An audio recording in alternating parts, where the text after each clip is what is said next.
Maajid Nawaz is at it again, daring to speak truths where other mainstream media stations won't, and that includes his colleagues working at Leading Biased Conversations, or LBC as it's also known.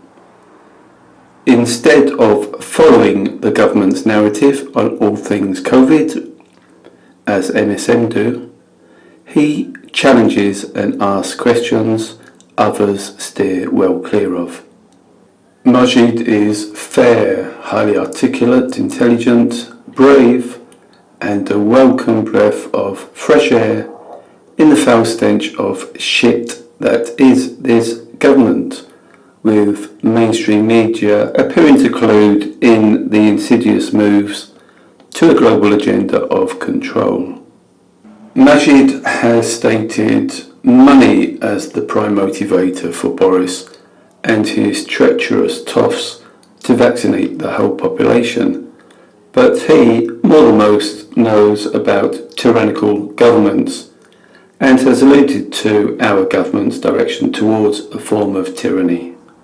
Maajid probably wouldn't phrase things quite the way I will, but this government's main players are a bunch of devious, corrupt, evil, agenda-driven, promise-breaking, greedy, backslapping, smug fucking cunts ever to have served as a British government, and need to be kicked out before their wicked missions are completed.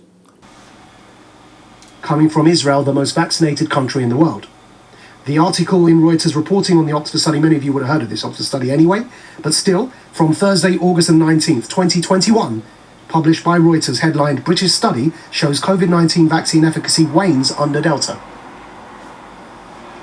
The real-world data coming from Israel indicating all of this as well is very well established and reported widely in multiple outlets. But of course, you could, if you wanted to, just refer to news articles in Bloomberg and other mainstream outlets.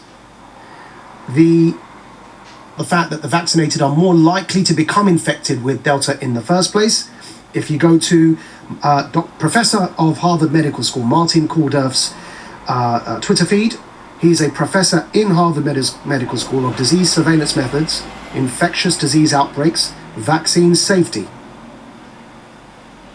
He's published a piece from Israel National News, and he's put in the tweet the following sentence: vaccinated people were 6.72 times more likely to get infected than those with natural immunity from prior COVID disease. It's difficult for me over radio to fully reference everything I'm saying to you, which is why I urge everybody to go to @Maajid Nawaz, and I regularly post all these articles on my feeds, on Twitter and on Facebook and on Instagram. The reason I'm being very careful with referencing everything I'm saying to you is because of what I just read to you. The latest state of play when it comes to vaccines is that though the vaccinated are less severely infected, suffer symptoms when they are infected, they are more likely to become infected in the first place with a similar viral load to those who are unvaccinated, yet the double jab can transmit COVID more easily than the unvaccinated, and natural recovery is more wide-ranging and lasts longer than vaccine-induced immunity. That is the latest science. Now, when you hear that, mandated domestic vaccine passports make absolutely no scientific nor logical sense, and then add to that they are discriminatory, in particular because of the Article 6 of the Universal Declaration on Bioethics and Human Rights, which makes it absolutely clear that consent to any medical treatment can be withdrawn at any time with no negative repercussions whatsoever. That is the state of the science as we now know it. It is unlikely to change. In fact, it's only going to get worse, probably, for the double jabbed when it comes to the ability to transmit Delta. Why? Because as many of us have suspected for a long time, rolling out mass vaccination during a pandemic could likely increase the chances of a vaccine-resistant strain of COVID, which is now known as the Delta variant. So when you hear all of this and you understand that to say that I want to impose vaccine passports on cinemas, nightclubs, theatres, NHS staff everywhere and care homes to stop transmission when the science indicates that it not only does not stop transmission, but the double jabbed are more likely to transmit it and more likely to become infected in the first place, then you realise it's no longer about the science. It is no longer about the science. That evidence is from Oxford. Oxford, last I checked, is in this country. We don't even need to go to Israel. We can go to that Oxford study. This is all demonstrated here. And so, what's going on? Why are ministers pushing ahead with a mandated domestic vaccine passport, using stopping transmission as the excuse when the science indicates that not only does it not stop transmission, but the vaccinated are more likely to transmit it? Do you think they don't know the science? Do you think that they haven't read these things? Absolutely not. I can guarantee you they're aware of everything I've just said. This is a government we're talking about. Now that leaves me with only one realistic conclusion, and I use the word realistic here deliberately because I don't want to veer off into unfounded territory. The realistic conclusion that I can come to is that this is no longer about health and science, it's about money. It's about conflicts of interest. It's about people that have a vested interest in making sure that all of the big business that is involved in rolling out mandated domestic vaccine passports, from the big tech companies to the big health companies to the big pharmaceutical companies and the revolving door in Westminster, can all continue to be paid at your expense and at the expense of your civil liberties. And the fact is, when I say to you that's the only realistic conclusion, don't take it from me, because think about it, they already knew that this was discriminatory. Do I need to remind you? Just have a listen to Vaccines Minister Nadhim Zahawi prior to this decision being announced in Parliament.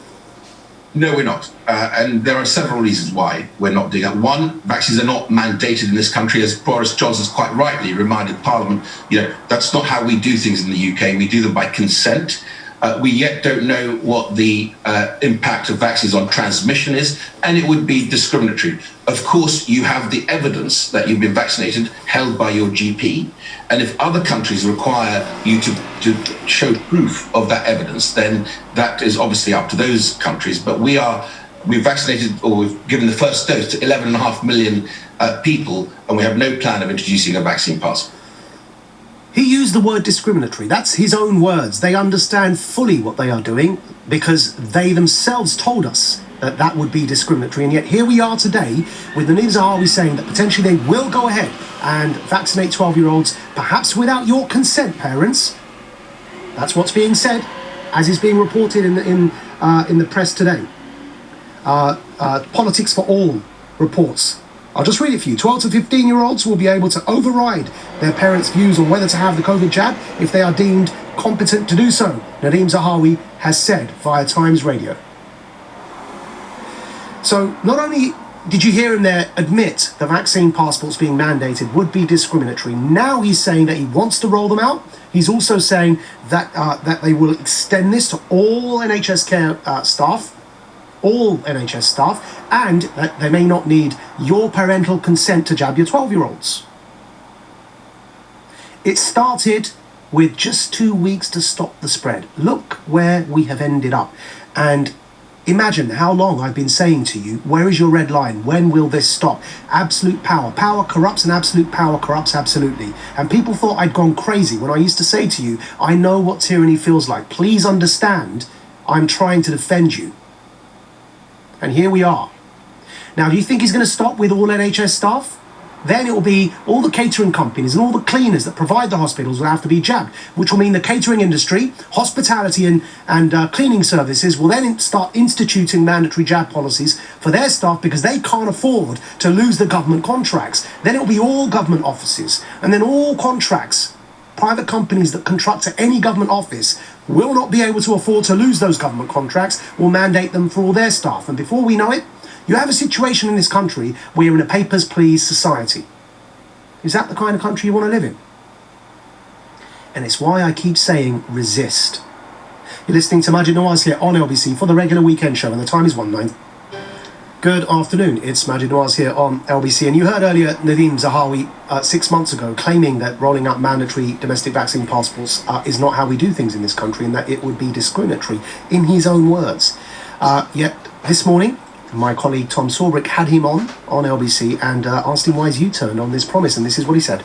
We learnt a lot about how this virus behaves, how infectious the Delta variant is. No one in this government, not this Prime Minister, it's not in his DNA to want to curtail people's freedoms. But what we know now, and that is the big differentiator, is in large-scale gatherings, especially indoors, the virus will spread. It's simply wrong what he said, by the way. Factually and scientifically and absolutely wrong. The Delta variant is more, can spread more easily, is more infectious for the double jabbed. And that's what the evidence is telling us. The double jabbed are more likely to become infected with Delta and more likely to transmit Delta than those who recovered from COVID naturally. Just look to the Oxford study, as I said, as published by Reuters. Look it up. What the vaccines minister just said there is factually wrong. There's just no doubt about it. It's just not what the science is saying. The lines are open, 03456060973. Mikhail is calling from Exeter. Welcome, Mikhail. Hello, hi Maajid. First-time caller, so bear with me. Thank you for the interesting discussion. I haven't had the chance to read the article you quoted yet, but I definitely will. You haven't looked at the latest Oxford study? No. I said I just heard it during your show, so I'm due to read it. Yeah, okay. I will download it and read it. But I think there are a couple of interesting points to be made there. So first thing, I think the aim of the vaccine, rather than stopping the infection, is to reduce hospital admission with severe illness. Then people should get jabbed, shouldn't they? So if people get jabbed, yes, they could be more likely to transmit it, but to a population, they will require overall less hospital admission. Hold on, Mikhail, what are we... Sorry, stop. What are we talking about here? Because I made it very clear at the top of the hour, this is what frustrates me. I am not talking about whether or not people choose to get jabbed. And for you to begin talking in that way... Hold on, Mikhail, hold on. For you to begin talking in that way is a straw man, frankly, and it derails the conversation. I am not talking about whether or not people should get jabbed. I'm talking about vaccine mandates. Mandating jabs for people, like policies such as no jab, no job. So what do you think of that? Well, I mean, as I said, I'm partial to it. I understand it's a limitation of personal freedom in a way, but I wonder whether there could be an hybrid form. Also, because we're talking about people getting ill on the workplace and potentially risks for the employer. So, for example, I wonder whether something like either evidence of having had a jab or evidence of having had the infection and recovered from it could be something that could be more accepted. Okay, well, just on 2 points there, Mikhail. Two points there. First of all, they've ditched the evidence that you have antibodies as a requirement. They're now only asking for whether or not you've been jabbed. Now, what you're saying sounds more rational, but the fact that they've dropped the second one as a condition, they want to say that you can no longer prove that you have antibodies. You only have to be jabbed to be able to get into somewhere that introduces vaccine passports. Even that alone demonstrates it's no longer about the science, because clearly even you can see that. But coming back to your first condition about one or the other, either you've been jabbed or you've got antibodies. If I wanted to adopt your approach to this, I could actually turn the tables in you and say anyone who's double jabbed is not allowed into this nightclub because you're more likely to transmit COVID. I'm only allowing people in that have natural antibodies. Oh yes, no. That's why I said it's quite a difficult way of. It's not difficult, Mikhail. It's very easy. Way. It's very but Mikhail, it's very. Wait, let me just explain why I'll put it to you. It's very easy. The double jabbed are more likely to transmit COVID and are more likely to become infected.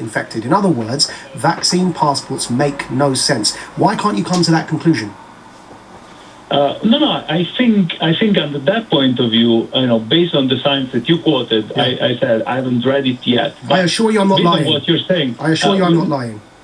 Yeah, no, I'm not lying. I haven't read it yet. I just heard what you said on the show. But the issue is, I think, with mandating things, yes, is a restriction on the liberty. No, Mikhail, forget the liberty for a second, even though I don't forget it. But I want you to focus here with me, because you haven't answered my question. The latest science is indicating that the double jabbed can transmit COVID more easily than those who recovered naturally from infection, and that they are more likely to become infected with Delta in the first place. In other words, vaccine passports do not make sense. Forget the civil liberties a minute. They just don't make sense, Mikhail. I think it doesn't unless you're trying to make money. Unless you're trying to make money, it makes no sense. That could be one way, but it doesn't make sense if you're trying to achieve is to reduce the spread of the infection. Which is what they say they are trying to achieve, and therefore it doesn't make sense. So I would say it doesn't make sense, and they should choose their words more carefully. No, okay, what benefit do you think it can have then? Well, I think the overall thing is to try and is a way kind of, could you say, coercion to get more people jabbed. And well, Mikhail, hold on a minute. But the ONS has already told us that 9 out of 10 of every single adult in the country already has COVID antibodies. So we don't need that coercion. The only thing that makes sense, Mikhail, and I'm wondering why you're so hesitant to acknowledge this, is people are trying to make money. Yeah, no. Don't get me wrong. I'm pretty sure there are a lot of people that are making money out of this. Mikhail, I would like you to go after this call and sit down and think about the fact that the double jabbed are more likely to transmit COVID and more likely to become infected with Delta, and the fact that 9 out of 10 of every adult in the country already has antibodies to COVID. I want you to please, after this call, sit down and think about why would you want to introduce a mandated vaccine passports after knowing those two facts? No. I understand, but as I said, I'm partial.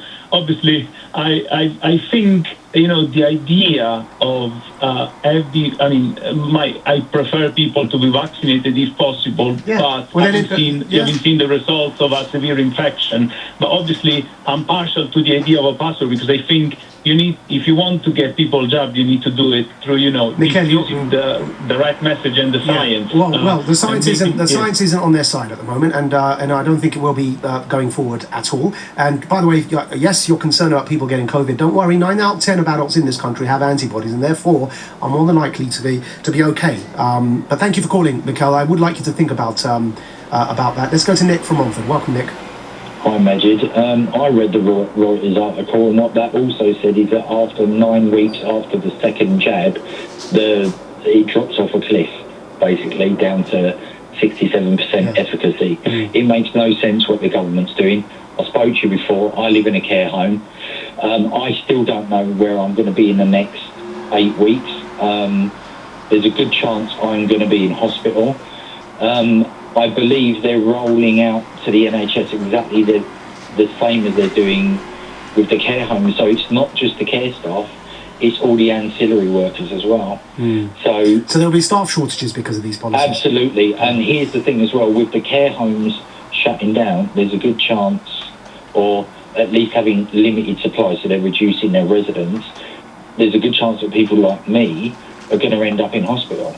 So not only are they going to increase the load on the hospitals are also more dangerous places than like an enclosed, like being in a care home, because obviously you're limited with the people around you. I don't think this is about money. What's scary is I can't work out what it's about, because they're punching themselves in the face. It makes no sense. We've just had a nurse here. She was positive 2 weeks ago. She's about to get fired for not having the vaccine, even though she's in a safer place now after having just had COVID. Right, so she's got antibodies. She's got antibodies, yeah. Absolutely. All right, Nick, it makes no sense. It doesn't. I've got to move to the news headlines, I'm afraid. Again, to make this very, very clear for people, this is not a show about discouraging you from getting jabbed. Getting jabbed reduces the severity of infection.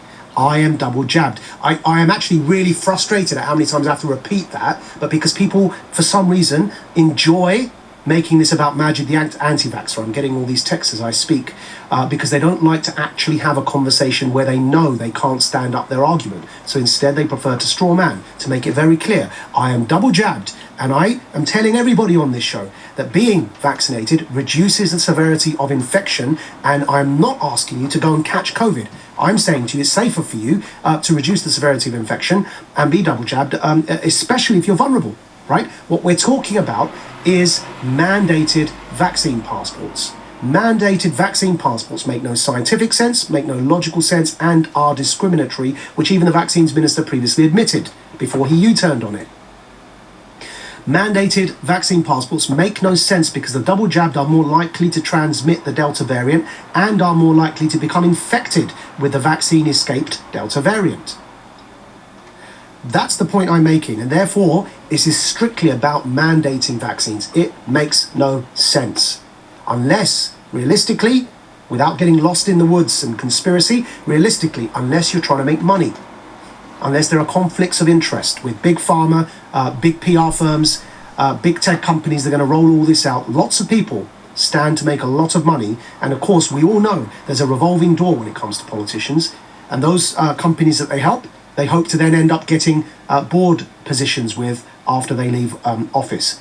And so that's what we need to be looking at, conflicts of interest. After the break, regarding the story in the Times yesterday, US cash funded the Wuhan lab, we'll be speaking to the author, or is this the, I think it's the, yes, it's the author of the book, I think. Yes, it's the author of the book. Shari Marks, an investigative journalist and author of What Really Happened in Wuhan, the cover-ups, the conspiracies and the classified research. We'll be speaking to Shari Marks after the news headlines. For now, on LBC, the time is 1:33. It's time for the news headlines with Tim Humphrey. The Vaccines Minister says parental consent will be required if COVID jabs are rolled out to all 12 to 15-year-olds, but Nadeem Zahawi insists no final decision has been made. Boris Johnson's plan to raise national insurance to pay for social care is facing severe criticism from within his own party. Senior Conservative MPs fear that asking people on average wages to pay more would be a vote loser. One of Prince Charles' closest...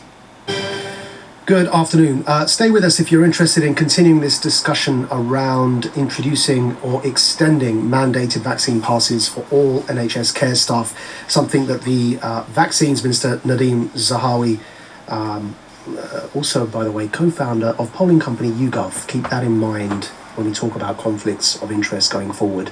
But he now wants to extend it to all NHS staff. Stay on the board to speak to us about that. But for now, joining us is Shari Marks, investigative journalist and author of What Really Happened in Wuhan, the cover-ups, the conspiracies, and the classified research. Ms. Markson, welcome and thank you very much for joining us.